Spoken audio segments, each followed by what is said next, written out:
Rector Simonian, ladies and gentlemen, dear friends, thank you very much for that kind introduction. It is indeed great to be in Armenia. I'm also happy to see a lot of young people in the audience. I always enjoy talking to young people, and it is an honor to do so at Yerevan State University. This is a prestigious institution. Armenian presidents, poets, and philosophers studied in these halls, and I'm certain that many of Armenia's future leaders are sitting here in the audience this morning. I studied economics, and I have always been enormously impressed by the incredible potential of this country and this region. We all know that centuries ago, this was one of the richest regions in the world, and I believe that it can achieve that distinction once again. This is particularly important for you, the young people of this country. You must live in the future that you inherit, but you can also help create the future that you desire. My message to you today is that only cooperation, dialogue, and compromise can build the stability and security that prosperity requires. The organization that I represent, NATO, is proof that this formula works. And through our partnership with Armenia, we want to contribute to building stability and security in this region too. In my remarks today, I want to cover three key points. First, I would like to tell you a bit about NATO.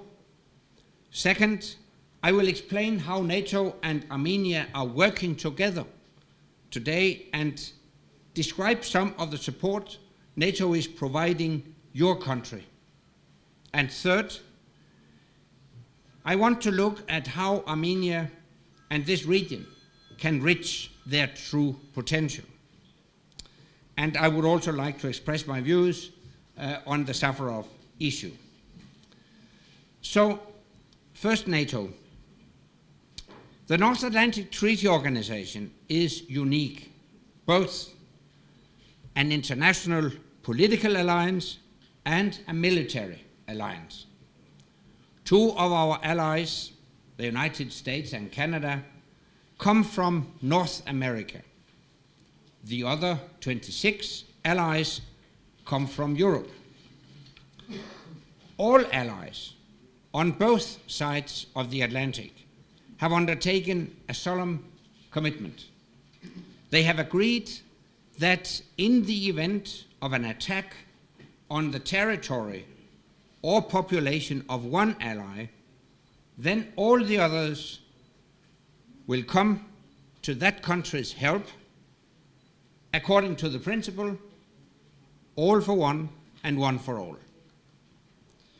It is a group of like-minded democracies who are willing, able, and ready to defend each other, come what may, which is all the more important during times of uncertainty. But NATO is more than just a collective defense alliance. It is also a political alliance united by common beliefs and principles. All allies share the same fundamental values of liberty, democracy, the rule of law, and respect for human rights. And the allies are prepared to act to defend these values whenever necessary. We see that commitment today in many places around the globe where we have operations under the mandate of the United Nations. In Afghanistan, where we are working to make sure that the country can never again be a safe haven for terrorists. In Kosovo, where we continue to help provide a safe environment for all communities. In the Indian Ocean, where we help to ensure free passage for ships facing the threat of piracy. And last year over Libya, where we prevented a massacre and helped protect civilians from attack. In everything we do, politically and operationally, we have found that the keys to success are consensus and cooperation. Some allies are large, like the United States. Others are smaller, like my own country, Denmark. But every decision in NATO is taken by consensus. This means that all allies, regardless of their size, must agree.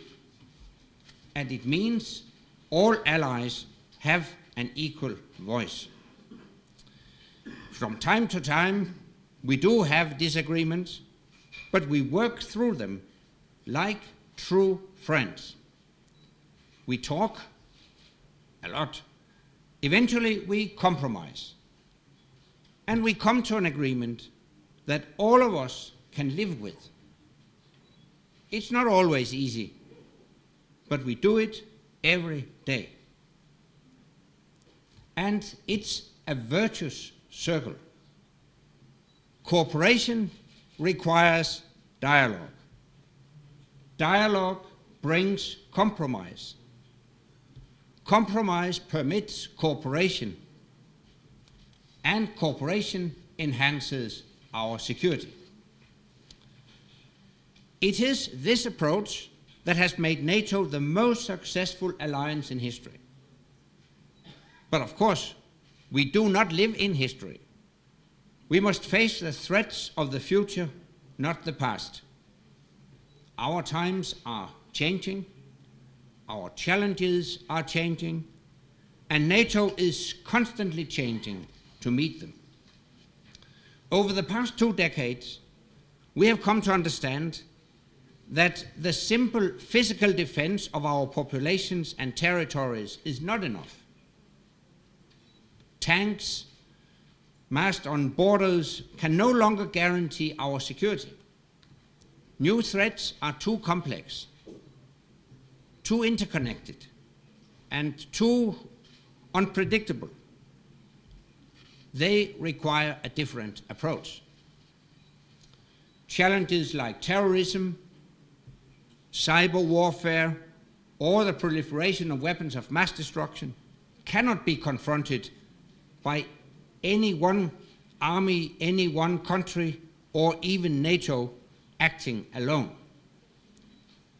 They require teamwork across borders, across regions, and even across cultures.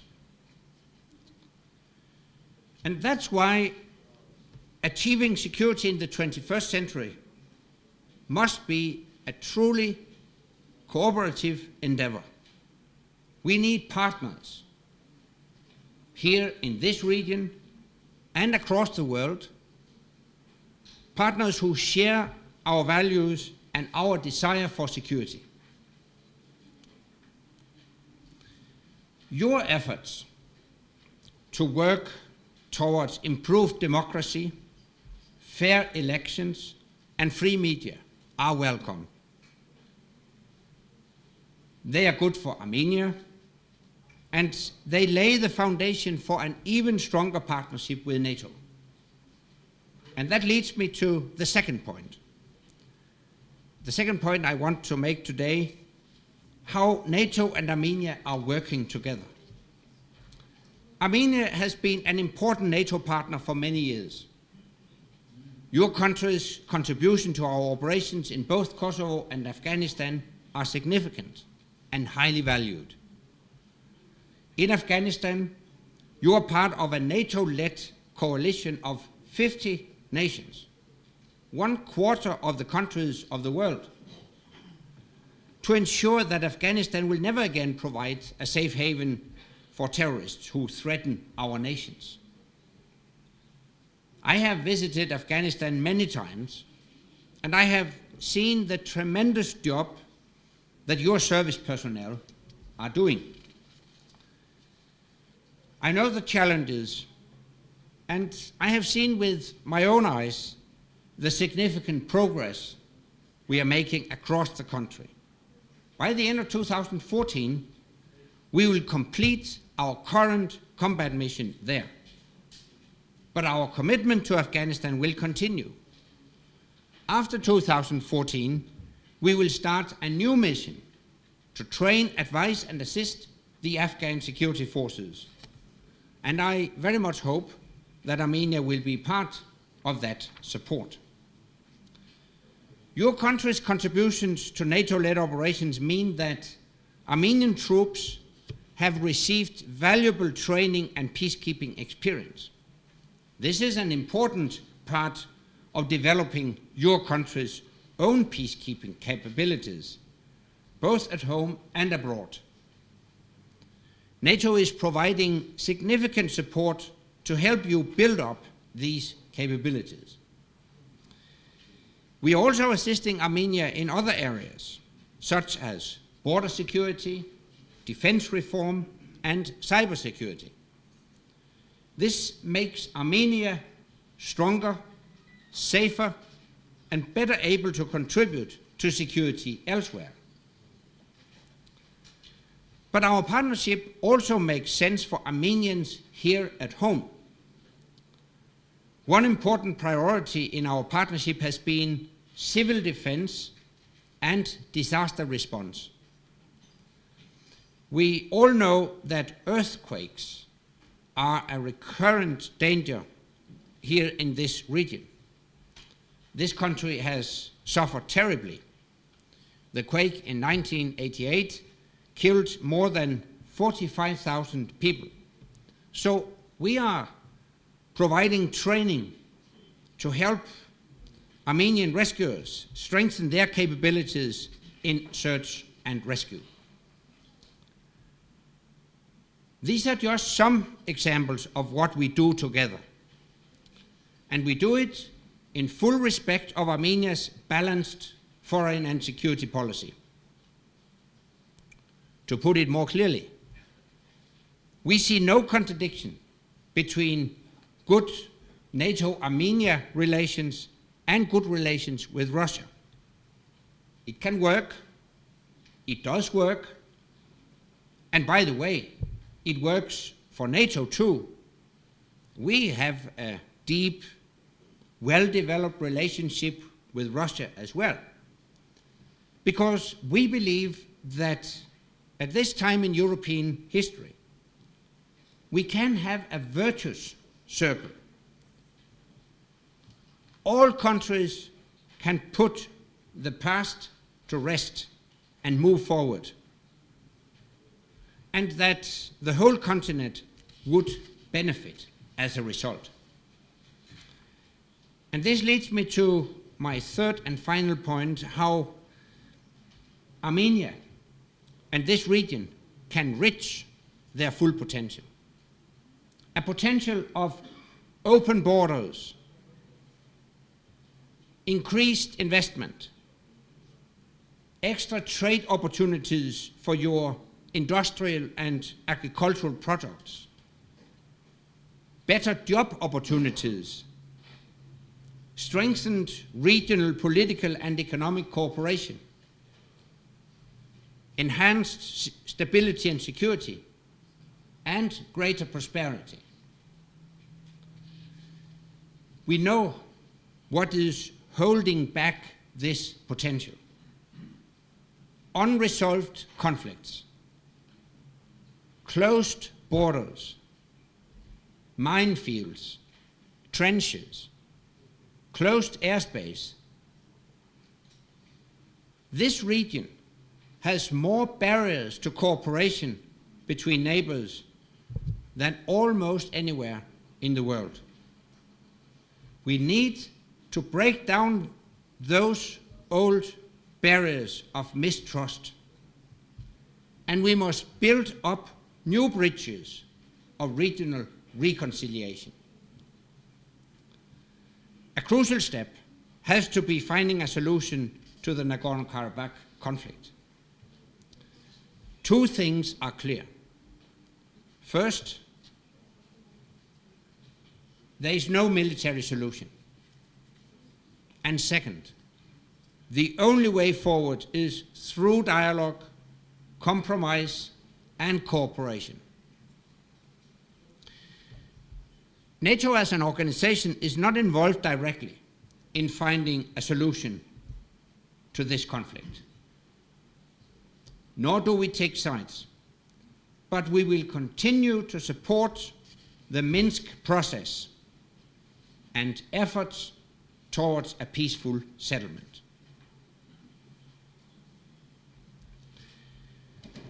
I'm deeply concerned by the Azerbaijani decision to pardon the Azerbaijani army officer Safarov. The act he committed in 2004 was a terrible crime that should not be glorified. The pardon damages trust and does not contribute to the peace process. There must be no return to conflict between Armenia and Azerbaijan. Tensions in this region must be reduced, and concrete steps must be taken to promote regional cooperation and reconciliation. Dear friends, the Caucasus region has great potential. Armenia has great potential. And our NATO-Armenia partnership has great potential as well. The countries of this region have been locked in conflict for too long. It is time to build peace. Let us seize this moment to create the stability, the security, and the prosperity that Armenia deserves, that this region deserves, and that you deserve. Some people wish it will happen. Some people think it can happen, and you can make it happen. Thank you very much.